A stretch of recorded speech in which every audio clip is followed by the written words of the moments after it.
Hi everybody. So today we're talking about history, part 2, my history in race. That last video was so important to me and I had kind of just put it out there, I think, not realizing that people needed more of a story than that. Because when I first saw Slavery Without a Name, I was like, whoa. This is why we have so many depictions of us in the media as bad drug dealers, criminals. This is why we get arrested so much more often than other people, end up in jail so much more than other people. I don't know a single black man who's never been arrested, even if they haven't spent any time behind bars or been convicted of any crime. I grew up in an all-white neighborhood from the time I was 5 years old. I was the only, not the only person of color, less than 10 kids of color, but I was the only black student in elementary school. I was one of 4 in middle school. I can't even remember in high school. I know it was me and another guy in my class, but I don't think there was anybody else. I don't remember. So I was the only black person in a room very often. And in college, I thought it was going to be a lot easier than it was. I came in as one of 4 black American women to start that school. By the end of freshman year, there was 2 of us. When I came back sophomore year, there was none. And it was like that all the way until I graduated. Freshman year was very hard. Nobody really understood. And it took me a long while to figure out how to navigate things, how to keep in touch with myself. I'll still remember the end of freshman year, there was an incident in our symposium class, which is a class that all freshmen had to take, the second to the last class of the year. And one of the women who I had always disagreed with, it was a rhetoric class, so there was not arguing, but debate about different subjects. And one of the people that I had always disagreed with, she said that black people don't do anything to better themselves. That black people, you know, I don't remember the exact words she said, but I already, my brain had gone to a different place and I kind of lost it. It had been a long year and very difficult times. And I said, what the fuck do you think I'm doing here? You can't say that black people don't do anything to better themselves. When I'm sitting in the same college classroom as you, I'm black. You are saying something about somebody that you're looking right at. And we weren't friends, but I had always appreciated her rhetoric and her debate style. I thought we had good discussions.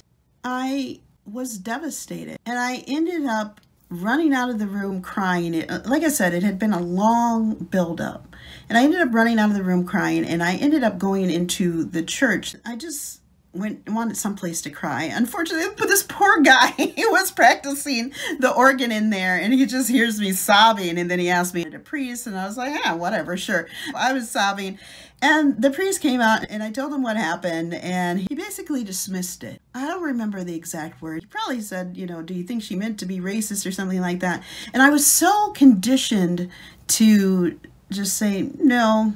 And I still knew at the time that this isn't what I needed, this isn't what I wanted, this isn't anything. But I also pulled myself together and I came back the next year.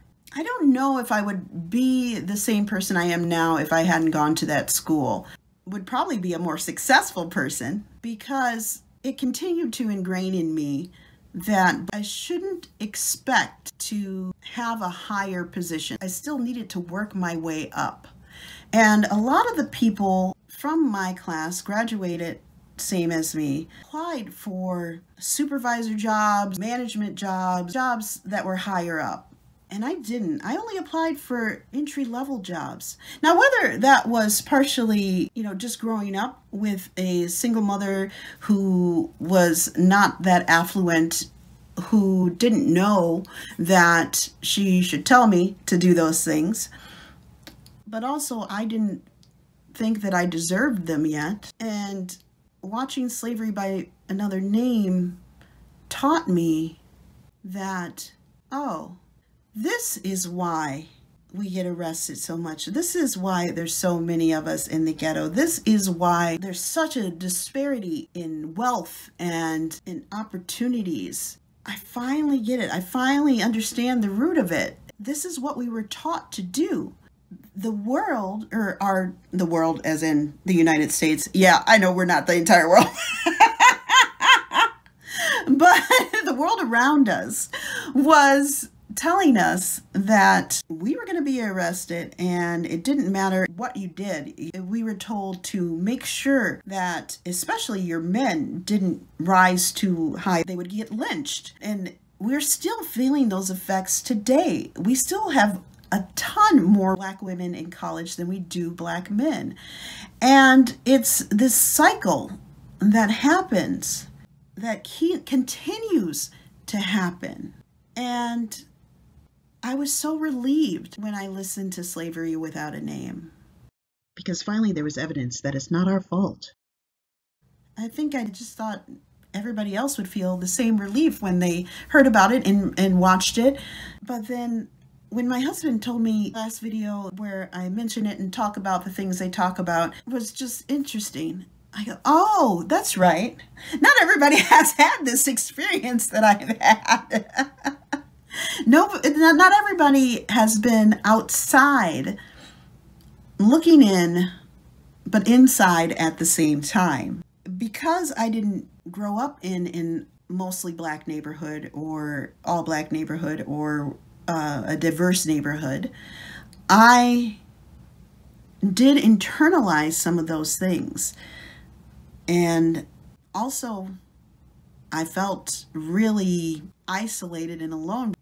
I would go to multicultural camps and I was called an Oreo and asked, why do I want to be white and stuff like that. And none of that was anything that I wanted. How could I be white? I'm obviously Black. I've never had the inclination or want to be white. Say it loud. I'm Black and I'm proud. You're not going to meow, but you'll do that. Say it loud. I'm Black and I'm proud. Yeah. But it was a relief to know that not all the bad things that I heard and saw about most Black people in the media, that we were violent, that we were criminals, that we weren't as smart, all these things. It's from wanting to stay alive. It was a whole system that kept us boxed up. When I learned that, I said, oh, okay. Someone needs to open the box, because a lot of us don't even know that box is there. I didn't know that box was there. I'd heard about the civil rights movement, but there weren't any more white and colored restrooms, white and colored drinking fountains, white and colored whatever. So when I was younger, I didn't understand that this box had been built, not of cardboard, but of bricks. And it was going to take a lot to break it down. All right. Here we go. I gotta kick off my shoes for this one. So this mask I made in sophomore year of college. We were supposed to make a mask of what people thought about us and saw on the outside. You thought about yourself on the inside. So the things that I put on the outside were bitch, because all the depictions of Black women that I saw were angry Black women. And so I actually had to break down the way that I thought about anger, and my anger in particular. I used to hold in my anger because I didn't want anybody to see me be an angry Black woman. I used to hold it in and hold it in and hold it in. And eventually there would become a point where I would break down and tell you everything I thought about you since the day you were born. I actually had to go to therapy for a while to break down feeling this angry black woman stereotype, and to just know that being angry is a human emotion and I can express anger without it being a detriment to my race, which I spent a lot of time thinking about all the way from elementary school on whether or not I was a detriment to my race or an example of my race. I didn't like it, but I felt like it was my job. And it took me a long time to realize I just have to be the best me I can be. I can't be the best example of all black human race. So, I have no idea what the star is for. I'm thinking I put that on later because I really can't remember. Unless that is the light. I don't know. I got nothing. Stupid because a lot of people think black people are stupid. Fat because I'm fat. Smart because some people did see that I was smart. I wouldn't stop raising my hand so I couldn't help it. Some people saw a nigger. Some people saw a dreamer, people who got to know me a little more. They saw me be alone a lot. I was alone quite a bit. I had one friend, and that friend, it was a little more difficult in sophomore year of college because I was struggling with coming out and what that was like. Coming out as bisexual. I was really trying to figure that out. So I was going a lot to go to the LGBTQ meetings at the state college that wasn't too far away because I didn't know if she would understand. Because at that time, people thought if you were bisexual, you just wanted them. And let me tell you, just because I'm bisexual doesn't mean that I want to be with you. Anyway, ugly because I wasn't the blonde model type, which oddly my friend was. She's beautiful. She's gorgeous. Happy because I smile a lot. Lazy because a lot of people think black people are lazy. An artist because I was in the ceramics studio a lot. An anatomical heart. A lot of science classes. I couldn't decide what I wanted to do. If I had known then what I know now, I would have just gone all in on science because art you can do anytime, anywhere. You don't need any degree. But science, you know, nobody's just going to let you do organic chem on the side. That's just a little PSA from me. Oh, here I have movement written because sometimes I would walk slowly or with a cane because of my disability. And then out of my mouth, there's jokes. But sometimes I'd be really serious and talk about society. And sometimes I was a teenager and talked about boys with the other girls there. Yeah, I had to go to the other school to talk about women. And one of the things that I did do too is I put breath here and I put breath in the nose here too because all of it links together. So inside, this is what I thought about myself. So in here, my mind is on peace, and I was very spiritual at the time. This is a cross because I was at a Catholic college. There's also a very disfigured body, naked body of a woman, and then a gorgeous naked body of a woman. And sometimes I would feel not pretty, things weren't in the right place, boobs were hanging wrong. And then sometimes I was really into myself. And I loved being black and dark, and I'm not dark. I love, oh God, I love dark skin. But, you know, and inside there's a war with a thumbs up and a thumbs down between what I feel about myself and what I feel about the world. The rainbow is for my queer status, but also for happiness and joy and love and all the things that I feel inside. And even the tears and unhappiness, which I have right here. The question mark is because I question a lot of things. I question myself a lot of things. And the teeth is because I smile a lot. which some people can't handle. Oh, and I have the pencil down here because I'm a writer. Why it's on my chin, I don't know. So I showed you that because I think that is a struggle that a lot of us have as Black people in America, also as human beings. I mean, as human beings, we all feel like the outside world sees us as something different than we see ourselves, which is why we got the assignment. But mine was the most striking, probably, because the outside world has so much more preconceptions of who we are just based on what our skin color is. That is why the thing that hurts me the most, and one of the things that made me the loneliest in school, is the white people that I did become friends with, a lot of them, would always say something like, I can't say you're Black because that's bad, or I don't think of you as Black. Anybody who's said those things to me, I never think about the same way again. And those hurt me the most. I can get called nigger on the street all day long. I don't care. Because you're not coming over to my house. I'm not confiding in you. You told me who you were. We good. I'll still talk to you. Why not? You know, if you want to talk to me, maybe you'll find that I'm not so different. Those people don't bother me. But when you tell me you don't think of me as Black, that tells me not only do you not see me, you think what I actually am is bad, gross, whatever, and you are basically saying that you are the exception to all Black people. If I like you, you can't be Black. That's what it feels like. Now, I know that's not what a lot of them definitely weren't thinking consciously, but the people who have said that to me, that's the way I take it.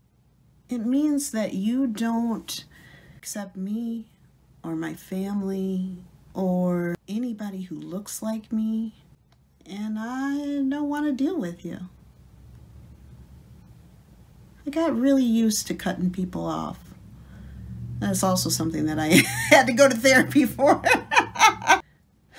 So, in the last video, I asked you to find people of other races that you could be friends with. Because if you're friends with somebody, there's things that you automatically do with a friend that takes the, I don't know if it's fascination or whatever it is. It's like there's people, especially women, who come up to me, strangers, and just like start feeling my hair and like some ask beforehand, and sometimes I let them, and it's like, I'm like, whatever, let's just get this over with. And although I've started saying it's just like a Cheeto, it's fine. I heard that once and I'm like, I love this. But like, I've never had to ask to touch a white person's hair because I already know what it feels like, because I've had enough white friends that it just happens. You know, when you're hugging somebody or whatever, I've had to ask to touch their arm hair. I'm weird. Another thing that somebody told me once was that they couldn't believe that they were friends with me because they never thought that they would like a Black person because they thought all Black people were disrespectful. And I said, really? Why? And they said, because their neighbor is disrespectful and sometimes sits in their car in the middle of the street and talks out the window instead of pulling into a driveway or on the side of the road. How does that equal all Black people? One rude, disrespectful person that you apparently don't even really know. Keenan Ivory Wayans said that when they were making In Living Color, people would come up to him and be like, why are you showing Black people in such a bad light? And he goes, I watched the Three Stooges. I didn't think that all white people were like that. And that's the difference.